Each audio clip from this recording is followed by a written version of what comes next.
जय श्री कृष्ण। धनु राशि और धनु लग्न एक्सलेंट टाइम चल रहा है भाई, बहुत ही बढ़िया टाइम है। आपको मान सम्मान प्रतिष्ठा दे रहे हैं गुरु, आपको आपकी रिकॉग्निशन बढ़ा रहे हैं, आपको इम्पोर्टेंस दे रहे हैं भाई, और क्या चाहिए। मंगल शनि चतुर्थ में बैठे हुए हैं, अब तक जो स्ट्रेसफुल था, ट्रैवल भी हो रही थी, अब वो और ज्यादा स्ट्रॉन्ग पोजीशन में आ गए हैं। बहुत कमाल का कॉम्बिनेशन है। पंचम में आपके बुध सूर्य जो है थोड़े भरणी नक्षत्र में, थोड़ी अनस्टेबिलिटी जरूर हो सकती है, लाइबिलिटीज को लेके थोड़ा अनसर्टेनिटी हो सकती है, लेकिन कुल मिलाकर के चार्ट बहुत स्ट्रांग मोड में है। और शनि और गुरु तो आपकी पोजीशन को एक्सप्लोर कर रहे हैं, यानी अपलिफ्ट कर रहे हैं, आपकी पोजीशन अपलिफ्ट हो रही है। एक्सलेंट पोजीशन चल रही है, फायदा उठाइए, चूकिए नहीं बिल्कुल भी। आगे अगर हम बात करेंगे तो जैसे वीक की शुरुआत हुई, सबसे पहले चंद्रमा जो है कुंभ राशि के अंदर है, चंद्रमा कुंभ में राहु के साथ में है, तो ट्रैवल हो चुकी होगी या हो जाएगी। ट्रैवल कारक है ये राहु और चंद्रमा जो हैं, तो ये थोड़ा ट्रैवल कराते हैं, एसेट को लेके थोड़ा चेंज, लेकिन एसेट डेवलप कर रहे हैं, एसेट क्रिएट कर रहे हैं। दूसरी बात ये हो गई कि 11 तारीख को ही जो 11 तारीख को मंगल जो है यहाँ पर, जो अभी तक 7 तारीख से वर्गोत्तम में चल रहे थे, मीन राशि के अंदर जो स्ट्रॉन्ग बना रहे थे पोजीशन आपकी मानसिक स्तर पे, बाहर ट्रेवल जो है, जैसे विदेश से संबंध हो गए, कारोबार करने वाले, नौकरी करने वाले, आने जाने वाले लोग, उनके लिए फायदेमंद था मंगल शनि का कॉम्बिनेशन। ये मंगल जो है अब यहाँ से शिफ्ट होकर के 11 तारीख को मेष राशि में आ जाते हैं। मेष राशि में आते हैं तो सूर्य बुध मंगल के साथ में, भाई मंगल और सूर्य थोड़ा एग्रेशन जरूर ला सकते हैं, तो थोड़ा अपने को बिहेवियर पे ध्यान रखना पड़ेगा, एक्सपेंडिचर्स पे विशेष ध्यान रखना पड़ेगा। प्रोफेशनल चेंज की तरफ ये चीजें जा सकती हैं, लेकिन फिर भी फॉर्चुनेट है, भाग्य कारक है। बुध सूर्य थोड़े से ऑब्स्ट्रक्शन वाली कारक इस स्थिति में है। मैरिटल और बिजनेस रिलेशनशिप में स्पाउस की हेल्थ का खराब होना, उसमें थोड़ा इन्फेक्शन आना, कफ कोल्ड और टूथ प्रॉब्लम का, इनका थोड़ा ध्यान रखने की जरूरत है। मैरिटल और बिजनेस रिलेशनशिप को लेकर के थोड़ा सा असमंजस है, विम्सिकल है, लेकिन आप देखिए वीक में आगे जाके बहुत अच्छी होती दिखाई दे रही है। तो मंगल मेष राशि में आ गए, मेष राशि में भी वर्गोत्तम में है, द्वादश पे दृष्ट है। पैसे के एक्सपेंडिचर पे कंट्रोल रखना है, थोड़ा सा जैसे इन्वेस्टमेंट्स जो होते हैं उनको थोड़ा सा चेक रखने की जरूरत है, ध्यान रखने की जरूरत है। मंगल शुक्र लग्जरी प्रॉन इन्वेस्टमेंट करा रहे हैं, गोल्ड सिल्वर हो गया, शेयर मार्केट हो गया, या और लग्जरी प्रॉन इन्वेस्टमेंट जो है वो इसमें दिखाई दे रहे हैं। 11 तारीख को चंद्रमा कुंभ राशि में वर्गोत्तम में भी है, तो ये 13-16 से 19-24 के बीच में वर्गोत्तम चंद्रमा अच्छे हैं किसी नई शुरुआत के लिए, नई बिजनेस मीटिंग्स के लिए, इंपॉर्टेंट काम करने के लिए, शुरुआत करने के लिए बहुत अच्छा वक्त है, इसे आप यूज कर सकते हैं। 11 तारीख को एक खास बात और हो रही है कि शुक्र कन्या नवांश में आ रहे हैं, शुक्र आपके 6ठे स्थान के लॉर्ड हो गए, तो ये आपके लिए बेटर साइन है। लेकिन कन्या नवांश में आके सूर्य बुध का कॉम्बिनेशन थोड़ा सा कमजोर हो जाता है, फीबल है, भाग्य कारक है, प्रोफेशन का पार्ट है, थोड़ा तो वीक होता है, तो क्या स्ट्रेस बढ़ जाता है, थोड़ा सा वर्कलोड बढ़ सकता है, इस तरह की चीजें हो सकती हैं। सूर्य का भरणी नक्षत्र में जो पिछले समय से चल रहा था, वो मनोबल में थोड़ी, आत्मबल में कमी लाता है। सूर्य आत्मबल के कारक है, चंद्रमा मनोबल के कारक है, तो आत्मबल में थोड़ी कमी ला सकता है, तो उसके लिए थोड़ा सा ध्यान रखें। और वीक में सूर्य बदल रहे हैं, तो ये बहुत अच्छा साइन हो रहा है। तो सूर्य 11 तारीख को ही भरणी से कृतिका नक्षत्र में आ रहे हैं। सूर्य यहाँ कृतिका में आके आपके आत्मबल को बढ़ा रहे हैं, भाग्य को वृद्धि कर रहे हैं। केतु की दृष्टि थोड़ा इरिटेशन दे सकती है, थोड़ा ध्यान रखने की जरूरत है। तो किसी भी रिलेशनशिप में, प्रोफेशन में चेक रखें, किसी के साथ कोई इरिटेटिंग व्यवहार ना हो जाए, इसका ध्यान रखें। मंगल और सूर्य थोड़ा एग्रेशन दे रहे हैं, थोड़ा केयरफुल रहें, ये चीज हो गई। अब इसके बाद में 12 तारीख को चंद्रमा मीन राशि में आ जाते हैं। चंद्रमा यहाँ से शिफ्ट हुए, मीन राशि में आ गए, शनि के साथ रीडिफाइनिंग मोड बना रहे हैं। प्रोफेशनल पार्ट, एसेट का पार्ट, लोकेशन का पार्ट, ये सब रीडिफाइनिंग मोड में जा रहे हैं। और कहना चाहिए कि पेरेंट्स की हेल्थ का थोड़ा ध्यान रखने की जरूरत है, ट्रैवल हो सकती है, लोकेशन चेंज हो सकती है, ये चीज आ गई। इसके बाद में आप देखेंगे तो सबसे बड़ी चीज क्या है कि 13 तारीख को बुध जो 7 तारीख से लगातार भरणी नक्षत्र में थे, अब ये भी कृतिका में आ गए हैं।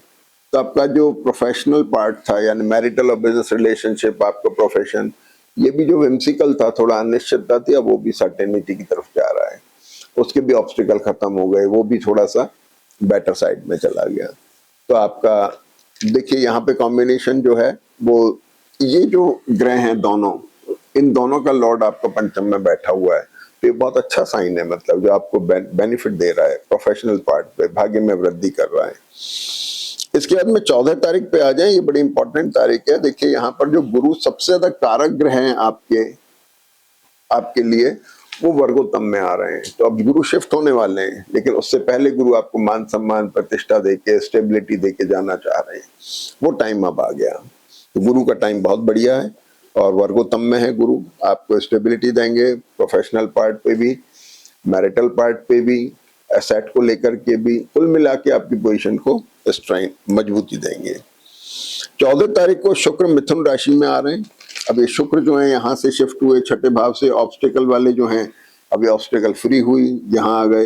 लेकिन भाई जो आपके जितने बिजनेस और मैरिटल रिलेशन बन रहे हैं, वो ऐसा ना हो कि इस वीक में जो परमानेंसी दी है इनको, वो कोई लाइबिलिटी में कन्वर्ट हो जाए, इसका थोड़ा ध्यान रखने की जरूरत है। ये रिलेशनशिप की लाइबिलिटी को शो कर रहे हैं, तो थोड़ा केयरफुल रहने की जरूरत है।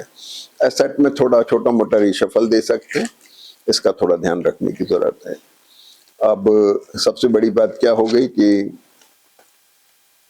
यहाँ पर बुध भी राशि बदल रहे हैं और चंद्रमा जो है फिर मेष राशि में आते हैं 14 तारीख को रात को। तो चंद्रमा जो है यहाँ पर मेष राशि में आ गए। तो यहाँ पर देखेंगे हम, तो मेष राशि में आने की वजह से चंद्र बुध का कॉम्बिनेशन हो गया। ये एक इमोशनल एटीट्यूड बनाता है, प्रोफेशनल चेंज की तरफ ले जाता है। आपको बहुत ज्यादा भावुक होकर कुछ ऐसे डिसीजन नहीं लेने जिससे कि एकदम से पैसा आपके हाथ से निकल जाए। मंगल और चंद्रमा साथ में आके एक्यूट एसिडिटी देते हैं, जो दर्द की शिकायत बता सकते हैं, दर्द की तकलीफ दे सकते हैं। और मंगल सूर्य एग्रेशन में डाल रहे हैं, एसेट को लेकर के खरीदने की तरफ कुछ भी जा रहे हैं, कुछ भी इन्वेस्टमेंट कर रहे हैं, तो उसके लिए थोड़ा ध्यान रखें। एकदम से कोई ज्यादा पैसा ना हो, बैलेंस में रहते हुए करें तो वो ज्यादा बेटर रहेगा। इसके बाद में खास बात ये हुई कि 15 तारीख को बुध भी वृषभ राशि में आ जाते हैं। अब ये इंपॉर्टेंट फैक्टर है जिसको समझना बड़ा जरूरी है कि बुध जो यहाँ बैठे हुए थे अब तक, वो बुध यहाँ से शिफ्ट होकर के वृषभ राशि में आ जाते हैं। और बुध जैसे ही वृषभ में आते हैं तो बुध शुक्र का एक कॉम्बिनेशन बनता है जो 6th और 7th लॉर्ड का हुआ। शादी के मामले में बात करें तो लव मैरिज प्रॉन कैरेक्टर बन गया, रिलेशनशिप में रिशफल हो रहा है, चेंज हो रहा है, बैलेंस रखने की जरूरत है, बहुत ज्यादा एग्रेशन में नहीं आना है, इन चीजों का विशेष ध्यान रखें।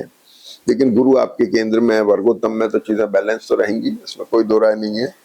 और सबसे बड़ी चीज क्या, प्रोफेशनल चेंज की तरफ ये कॉम्बिनेशन जा रहा है, क्योंकि दशम ये बुध जो है प्रोफेशन के कारक भी हो गए। तो मैरिटल और बिजनेस रिलेशनशिप, प्रोफेशन, नौकरी पेशा, व्यापार, इन सब में चेंज की पोजीशन बन रही है। ये बहुत अच्छा प्लीजेंट कॉम्बिनेशन भी है, लेकिन ध्यान रखने का भी है, लाइबिलिटीज का ध्यान रखना है।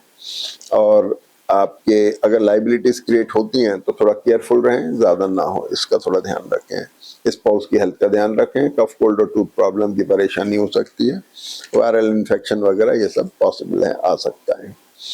इसके बाद में चंद्रमा जो है, बुध और सूर्य भी जो है 15 तारीख को बदल के वृषभ राशि में आ जाते हैं। तो सूर्य यहाँ आ गए और सूर्य यहाँ से हट गए, यहाँ सिर्फ चंद्र और मंगल रह गए।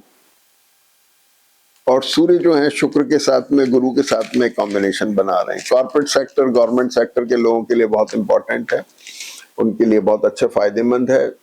और दूसरा उनके लिए बड़ा इफेक्टिव कॉम्बिनेशन है। या जो लोग गवर्नमेंट या कॉर्पोरेट सेक्टर के साथ बिजनेस करते हैं, उनके लिए बड़ा इंपॉर्टेंट कॉम्बिनेशन है। भाग्य के कारक हैं, शुक्र बुध के साथ आके प्लीजेंट दिखा रहे हैं, सूर्य यहाँ पर आके शत्रु नाशक चार्ट बना रहे हैं, बहुत अच्छी कॉम्बिनेशन बन रही है, इसका भरपूर फायदा उठाना चाहिए। और इसके बाद सूर्य के बाद हम देखेंगे तो 16 तारीख के कार्य, जिसमें चंद्रमा भरणी नक्षत्र में है, जिसके लिए मैंने मना किया हुआ है।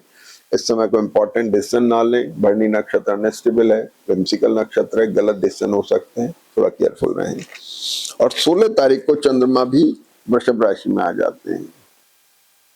तो सारा स्ट्रेस जो हुआ, अब ये चेंज इस तरफ आ गया, चंद्रमा भी यहाँ से शिफ्ट कर गए।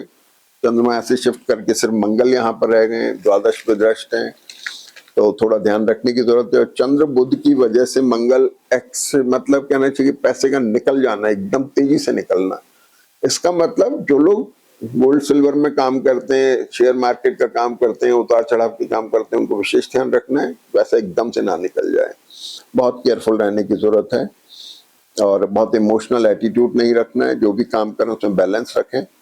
ये बहुत अच्छा कॉम्बिनेशन, लेकिन थोड़ा एडमेंट ना हो इस चीज को। एडमेंसी थोड़ी सी खतरनाक होती है और वो थोड़ा आपको तकलीफ दे सकता है। और